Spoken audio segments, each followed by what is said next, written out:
vida interesante, sí señor, este Carlos Casares. Non si, Ainhoa? A verdade é que sí, fixo de todo un pouco. Ben chegou o momento de dar comezo ás nosas actuacións. Pregámosgues guardar silencio e a máxima atención, pois todas elas foron preparadas con moita ilusión e esforzo. Esperamos que sexan do vosso agrado.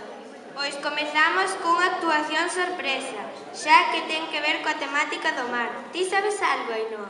A verdade é que non teño nin idea. Pois imos entón, un aplauso forte.